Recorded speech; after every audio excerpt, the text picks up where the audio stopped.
Since the beginning of the 2022 Russo-Ukrainian War, Ukraine has lost a lot of equipment. In this video, we list the top 10 best Ukraine weapons lost so far. Enjoy!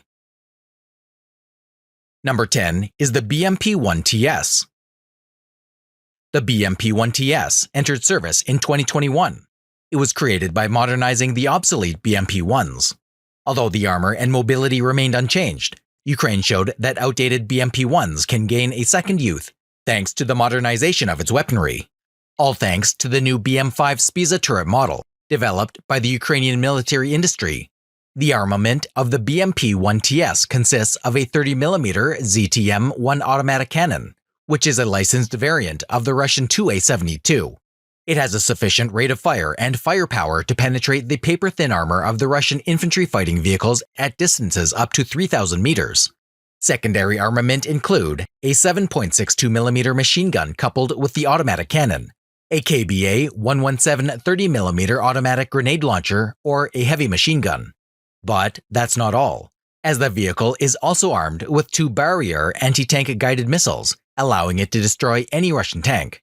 In addition, a fully digital automated fire control system has been installed, and all weapons are stabilized. Until the outbreak of the war, the Ukrainian army probably received 12 such vehicles. Up to this day, at least one was lost. Number 9 is the BTR-4. The BTR-4 is a Ukrainian wheeled armored personnel carrier produced in many variants. The first 10 vehicles entered service with the Ukrainian Armed Forces in 2009, and the completely Ukrainian-made version, the BTR-4E, has been in mass production since 2016. Although it is similar to the Russian BTR series wheeled APCs, or the Ukrainian BTR-3, on which it is based, the BTR-4 with its characteristic rear exit door resembles its Western rather than its Eastern counterparts. The most interesting variant of this vehicle is the BTR-4 in the infantry fighting vehicle configuration, which can be equipped with several different remotely controlled turret systems, such as BAU-23, BM-3 Sturm, Grom, or BM-7 Parus, of which the latter is a standard in Ukraine. The armament is the same as for the BMP-ITS. The weakest element of the vehicle is its armor, which is quite weak and provides level 2 protection according to the STANAG 4569. This means that it protects only against 7.62 by 39mm rounds, and to a small extent against artillery fragments. For comparison, the armor of the Polish Rosomak is level 4 at the front of the vehicle, and level 3 at the sides and rear. However, the Ukrainians are constantly improving this design because the latest BTR-4 MV1 variant, which has not been put into service, provides protection up to level 5 according to STANAG 4569. Until the outbreak of the war, there were over 200 BTR-4s in service, and so far, at least 46 have been lost. Number 8 is the T-80BV. T-80BV tanks are used by both sides of the conflict. In the Ukrainian army are mainly used by the naval infantry, 28 tanks, and air assault forces, 60 tanks. In addition, at least some of the vehicles have undergone modernization based on the experience from the modernization of the T-64BV Model 2017. However, it is not as deep as in the case of the Russian T-80BVs, some of which were upgraded to the T-80BVM standard. The Ukrainian tanks received, among others, a new gunner sight with an integrated third-generation thermal imaging camera, GPS navigation, and modern communication equipment. The modernized tanks can be easily recognized by the lack of an infrared searchlight to the left of the gun when viewed from the front. Instead, there are additional explosive reactive armor modules. The new equipment allowed to significantly increase the combat capabilities of this machine. For example, the new TPN-1 TPV gunner sight with an integrated thermal imaging camera enables target detection and recognition at any time, and in all weather conditions from a distance 10 times greater than the previous sight. Unfortunately, the commander does not have a separate sight with an integrated thermal imaging camera, which is standard in Western vehicles. Before the war, Ukraine used 88 T-80BV tanks. So far, they have lost at least 15 of them. Number 7 is the T-64BM2 Bułat. It is a further development of the Ukrainian T-64BM Bułat. The prototype of the T-64BM2 was created in a record time of 6 months. It is currently considered the most advanced serial version of the entire family of these tanks produced in Kharkiv. As emphasized by the representatives of the Malyshev factory, the biggest challenge was the reconstruction of the rear part of the vehicle to replace the 850 horsepower 5 TDFM engine and its transmission with a more powerful 1000 horsepower 6 TD1 power unit previously used on the T-80UD. This translates into a significant improvement in the power unit ratio from 18.9 brake horsepower per ton to 22.2 brake horsepower per ton, which increases the driving dynamics of this 45-ton tank. Equally important, but less demanding, was the modernization of the fire control system, and above all the installation of the 1G46M sight instead of the 1G42 sight. Thanks to this, the T-64BM2 tank can use combat anti-tank guided missiles fired from a 125mm cannon. The vehicle also received modern Ukrainian communication, navigation, and positioning systems, which significantly improves the possibilities of securing data exchange and managing the battlefield. So far, the confirmed losses are at least one tank. Number 6 is the MiG-29. MiG-29 together with Su-27 guard the Ukrainian airspace as well as they can, and if necessary, they also attack ground targets, as was the case during the Ukrainian attack on the Snake Island at the beginning of May. However, before the war, the Ukrainians managed to start a sensible modernization of only MiG-29 aircraft, which provides temporary capabilities until the planned purchase of Western multi-role aircraft. MiG-29 aircraft fought, among others, over Kiev in the first days of the war, giving rise to the legend of the Ghost of Kiev, the fighter ace shooting down multiple Russian planes over the capital. With the modernization to the MiG-29 Mu-1 standard, Russian-made elements were replaced with domestic or Western ones, and the aircraft was brought to NATO standards. They also received more modern Ukrainian radars and other onboard systems, which increases the detection range of air targets. They were also adapted to carry new variants of armament. In total, 16 MiG-29s have been modernized to the Mu-1 standard, out of 37 to 51 Ukrainian-owned aircraft, depending on the source. In addition, Ukraine has plans to put into serial production a further, more advanced Mu-2 variant, adapting the MiG to the role of a multi-role aircraft, giving it the ability to use precision air-to-surface Kh-29T fire-and-forget TV-guided missiles. Unfortunately, only one aircraft was modernized to this standard. So far, at least 20 MiG-29 aircraft have been lost. Number 5 is the Buk M1. The 9K-37 air defense system, or simply Buk, was put into service in the Soviet Armed Forces in 1980. The Ukrainians use the 9K-37M1, or Buk M1, which was originally put into service with the Soviet Armed Forces in 1983. It is used by both sides of the conflict, but the Russians have more modern variants. In turn, the Ukrainian air defense plays a very important role in defending against Russian aggression. It protects both cities and infrastructure, as well as the troops fighting on the front line. So destroying or capturing an enemy air defense system is a very valuable trophy.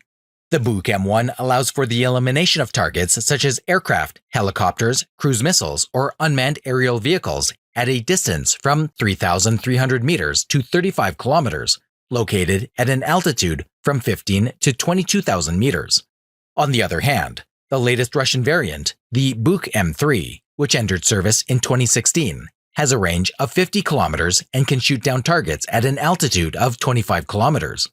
However, some sources indicate that the range is 70 and the altitude is 35 kilometers. The missiles used in the latest Russian variant, the 9M317M, are also more effective in eliminating targets compared to the 9M38M1 used by the Ukrainians. Interestingly, the Buk M1 was used to shoot down a Malaysian airplane over Ukraine in July 2014. Before the war, Ukraine had 72 launchers. So far, they have lost at least 5 of them. Number 4 is the M777. In 2005, the U.S. Army and Marine Corps began fielding the M777, a much smaller and lighter-towed howitzer than its predecessor, the M198, resulting in improved transportability and mobility without impacting range or accuracy. Much of the weight reduction is due to the extensive use of titanium. The M777 is currently the most modern and the lightest howitzer in this class. It can shoot very precisely, with an accuracy of 4 meters at a distance of almost 40 kilometers when combined with the M982 Excalibur GPS-guided munition. It's twice as far as the Ukrainian precision-guided munition Kvitnik. 2 variants of this weapon have been delivered to Ukraine, 4 M777C1s from Canada. They were modernized in 2006 by the Italian company Leonardo, with the addition of a modern digital fire control system, and 132 M777A2s from the USA and Australia. So far, the confirmed losses are 9 howitzers. Number 3 is the AHS Krab. The self-propelled artillery system has long held a place in war, and systems such as the American M109 Paladin, the British AS-90, and the German PZH-2000 carry the tradition of long-range barrage support to further offensive ground actions. The design of the AHS Krab centers around its 155mm 52 caliber main gun, which is installed into a license-build AS-90 turret. All of this is mounted on the chassis of the South Korean K9 Thunder. The crew of 5 consists of the driver, vehicle commander, gunner, and 2 ammunition handlers. Krab's armor protects not only against NBC weapons, but also against fire from machine guns chambered for up to 14.5mm rounds and artillery shrapnel. In late May 2022, the Polish government donated 18 Krabs to Ukraine to help them defend the nation against the Russian invaders, and another 54 have been purchased by Ukraine after that. With the deal, Ukraine became the first export customer for Polish Krabs. Despite the short time on the front line, the Ukrainians themselves appreciated the system, saying that 18 Krabs changed the situation in the Severodonetsk region in favor of their forces, inflicting considerable losses on the Russians. At the time of making this video, the Ukrainian forces lost 1 of them. Number 2 is the S-300. The S-300 air defense system is used by both sides of the conflict. It was originally designed and put into service in the Soviet armed forces in 1978. But even in 2022, the Russians are still using the system, and counting on a stroke of luck are trying to shoot down missiles fired from the HIMARS rocket launcher. In turn, the victims of the Ukrainian systems are, among others, the most modern Russian aircraft and the Kalibr cruise missiles, which are launched from Russian territory. Interestingly, their targets are sometimes located deep inside the Ukrainian territory, sometimes in close proximity to the Polish border. The Ukrainian-owned S-300 missiles can engage targets from 5 to 150 kilometers away, and at altitudes ranging from 10 meters to 27 kilometers. The Russian Su-30SM and Su-35S pilots have found out how dangerous this system is. An interesting fact is a way Russian soldiers destroy launchers captured behind enemy lines. This method consists of shooting a loaded launcher with a machine gun, which causes a spectacular explosion. However, no one told these soldiers that it had to be done from a safe distance. Before the war, Ukraine had about 250 S-300 launchers in the PT, PS, and V1 variants. So far, they have lost at least 24 of them. It's worth noting that Slovakia donated its only S-300 PMU battery, which is an export variant of the S-300 PS. Number 1 is the Bayraktar TB2. The TB2 was developed in Turkey by Selçuk Bayraktar, a graduate of the Massachusetts Institute of Technology. An interesting fact is that Bayraktar, who is the chief technology officer of the defense company Baykar, became a son-in-law to Recep Tayyip Erdogan when he married the Turkish president's daughter in 2016. The Bayraktar TB2 is a male-class, medium-altitude, long-endurance, unmanned combat aerial vehicle, capable of conducting surveillance and reconnaissance tasks, as well as combat missions using guided missiles carried on 4 bomb racks under its wings. The TB2 can stay aloft for up to 27 hours and is powered by a simple propeller engine. It can fly up to 150 kilometers from its base. But the aircraft is seen as revolutionary for its relatively low cost and easy availability. Large US-made military drones, such as the MQ-9 Reaper, cost tens of millions of dollars. The impact of the TB2 in the Ukraine conflict is significant. Many TB2 videos are showing the destruction of Russian equipment, and even systems that were theoretically supposed to protect against it, such as Strela 10, Buk, Tor, or Pantsir. So far, the confirmed losses are 13 drones. Don't forget to subscribe, like, and share. Also, visit our second channel with military power comparisons. See you next time!